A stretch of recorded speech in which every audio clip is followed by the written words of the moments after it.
What's going on, people? We are Tottenham TV, back here for some more content for you guys. And earlier on in the transfer window, we brought you a series of videos where we looked at specific targets for specific positions that we did need. We didn't include strikers in that because we did assume Kane was going to be here next season, which he still might be. So have to keep an eye on that one. But we have picked out 7 players that we think that could potentially replace Harry Kane if he was to leave.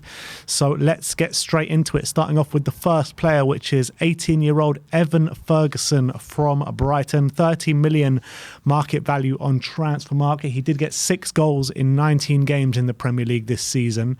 Most of them coming from the bench as well, which I think he had one of the best goals to minutes ratio, I think, in the Premier League last season. At 18 years of age with a strong physique, I think he would be an absolutely brilliant addition if we could get him in.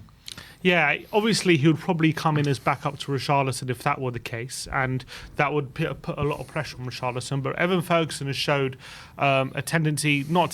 he's really taken to the Premier League like duck to water. I think his finishing ability was super impressive. Physically, he's well competing with Premier League defenders even at such a young age, and he's only going to get better as well. He was starting to get into the Brighton side come the end of the season. They actually started to miss him as well when he was missing, which was even more of a sign of how he was developing. And as much as he's only had a few appearances for Brighton last season, I think we've seen enough from Evan Ferguson, so I think he's going to last the distance. I think he was only getting better. He doesn't look like a player who's a flash in the pan. And at 18, yes, he might take a few years to get to his real peak, but I think even right now he can still be contributing to goals coming off the bench and even starting some games as well. So I think long term he could be a really good replacement for Harry Kane, but he is more of like a penalty box striker. He's not at the moment anyway. Obviously you can develop into a different kind. At the moment he's not more of like an all-round player. He's more getting in behind, being in the penalty area and sniffing out goals. Isn't that what we want? Isn't that what Ange wants as a striker? Potentially, yeah. You could definitely argue that. So I think he would suit the system really well. At 18 years of age, I mean, to look at him as a physical, he literally is a physical monster, really, and he's already started to bang in the goals at international level as well for his country, Ireland.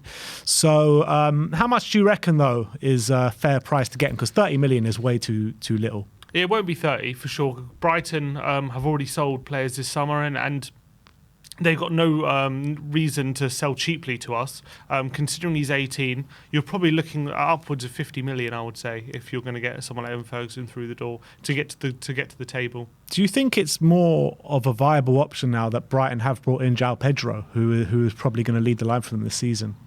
Potentially. I see João Pedro as more of like a false 9 kind of player, so I don't see him as like a proper out-and-out striker like Evan Ferguson. So I think it gives them different options up front. I don't necessarily think just because they brought him in, it means they're going to be more willing to sell. But Brighton, if the price is right, they will sell though. They don't kind of hold on to their targets, so that if they want to leave, they'll sell them and just replace them. So I do think if we meet whatever their price is, I reckon there's a good chance it would sell. All right, well, let's move on to number 2. And this one's a bit out of the outside of the box one. His name is Gift Orban, currently playing in Belgian League for Ghent. 20 million market value, aged 21. He got 15 goals in 16 games in the second half of the season for Ghent last season.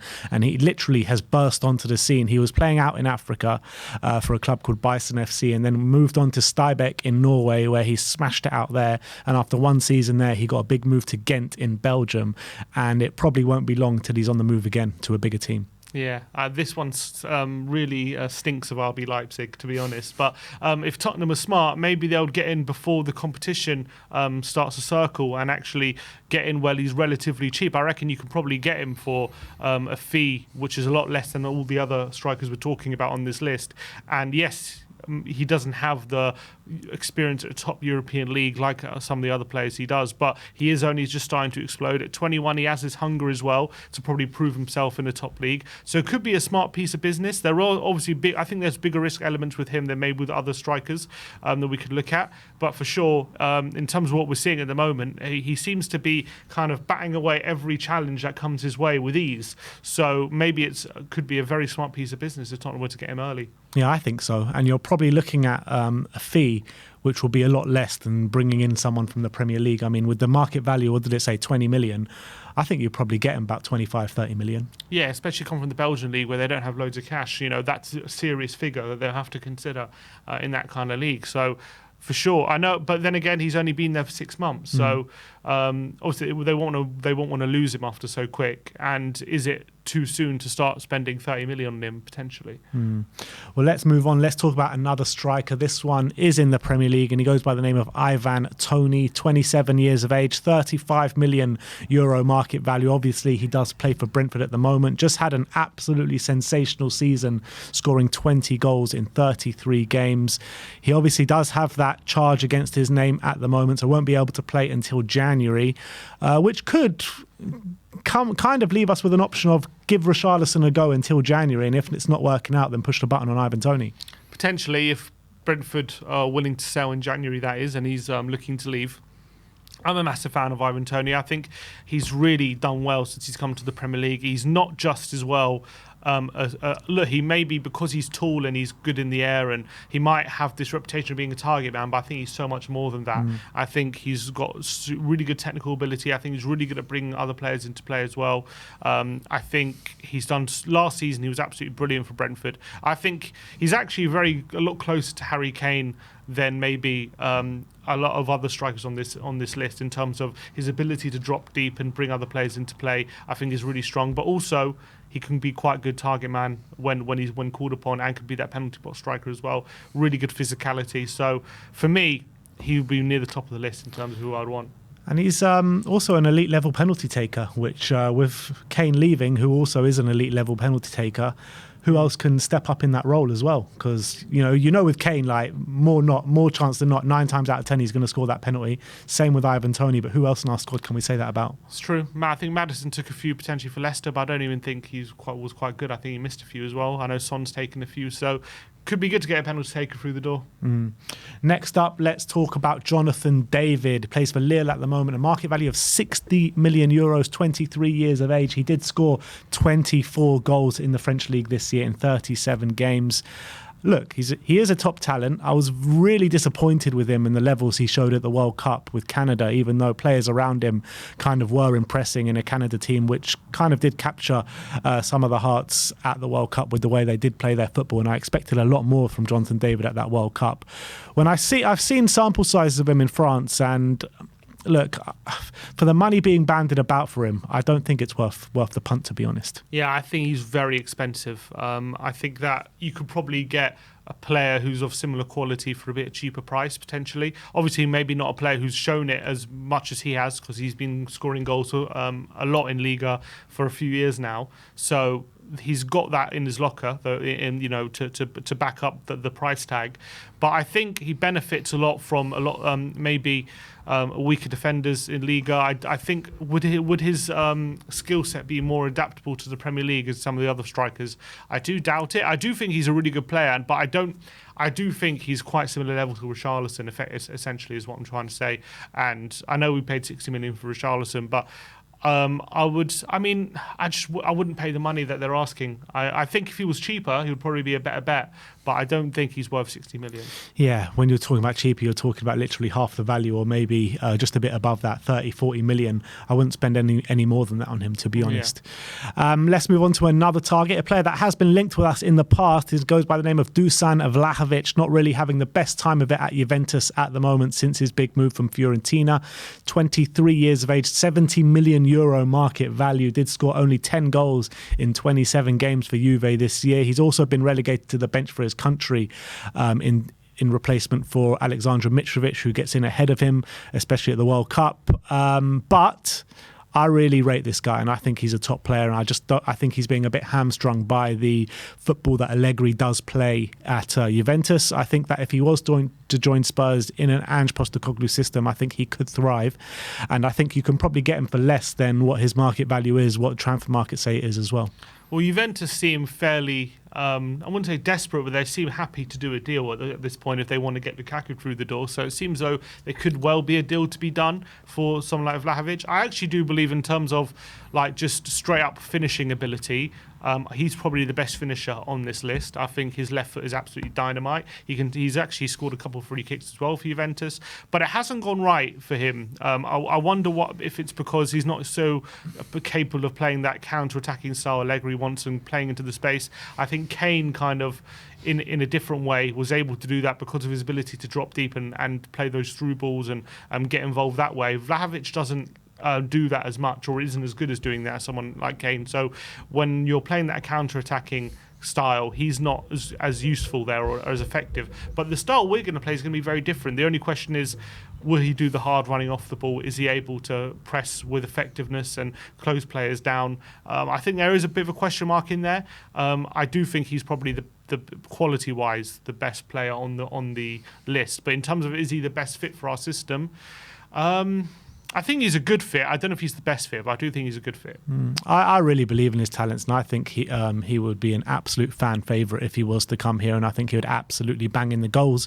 Another player we're going to speak about is Goncalo Ramos of Benfica, 50 million market value, 22 years of age. He really burst on the scene at this World Cup. I think he scored a hat-trick in his first game for Portugal at this World Cup, and 19 goals in 30 games for Benfica in the Portuguese league. I think he's a top talent, but to be fair, I haven't seen enough of him apart from at the World Cup and a couple of games here and there for Benfica to really make too much of a judgment call like that. And he's going to be super expensive as well. It says 50 million, but you saw how much Nunes went for last year. Goncalo Ramos had an absolute storming year last season for Benfica in terms of his goal contributions. And he looks like he's going to be Portugal's next big striker as well in terms of in their national team. He's a very good penalty box striker. He's got all sorts of finishes in his locker. He's still so young, so he's going to improve year on year. Physically, he's improving a lot. And I think he's improving his all-round game as well, not just being that poacher, but at the moment he is more of that. The price is going to be ridiculous, so I think you're going to be pushing 100 million, I think, to sign him. So on that basis, I don't know if I would go. I think there may be other options, but I think if we do sign him, you got a striker there for at least 10 years who's going to guarantee you at least 15 goals a season. All right, and last but not least, a player that has been linked with Spurs today, and apparently he is our number one target if Kane is to leave, and that he is Kolo Muani of Eintracht Frankfurt, 80 million euros market value, age 24, so it's taken him a while to really burst onto the scene. He scored 15 goals in 32 games last season for Frankfurt, and I really enjoyed watching him come off the bench for France in the World Cup as well. I thought he had a lot of quality to him. He's a fast player that likes to press from the front. And I think he would fit in like a glove in Ange Postecoglou's system. Yeah, I think he's actually the perfect fit. Not just because I think his physicality, I think his work rate off the ball, I think his finishing ability is top-notch as well. But he actually also got 11 assists last season for Frankfurt. So he's also quite versatile. He's comfortable in the wide areas. He can take people on. He's a really, really good dribbler. But he adds effectiveness at the end of those dribbles as well. And I think this kind of multifaceted forward who could maybe, let's say Son was on the pitch, he could easily be like exchanging positions with Son throughout the 90 minutes, and they can mix things up and he can go into wide areas. And I think he's always a threat when he picks up the ball and he's taking people on, driving the ball forward. He can run in behind as well. But yeah, the price is a big...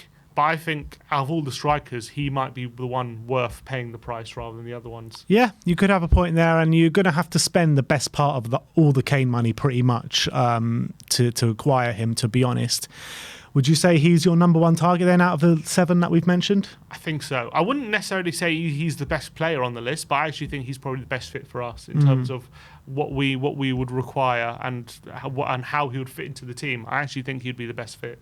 Yeah, and in terms of age, 24, it's a really good age to get him at. When you're looking at the other players, Ivan Toney, the oldest one on the list at 27. Would you spend a lot of money on a 27-year-old, or would you prefer to go for someone in their early 20s with a bigger ceiling potentially? I mean, I wouldn't have too much kind of focus on it. I would rather go for someone younger. Just naturally, you get more years out of him.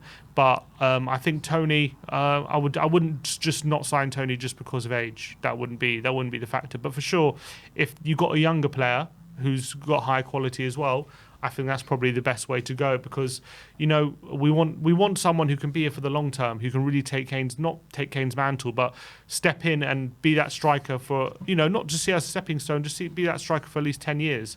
And I think that needs a younger striker, someone who's under 23.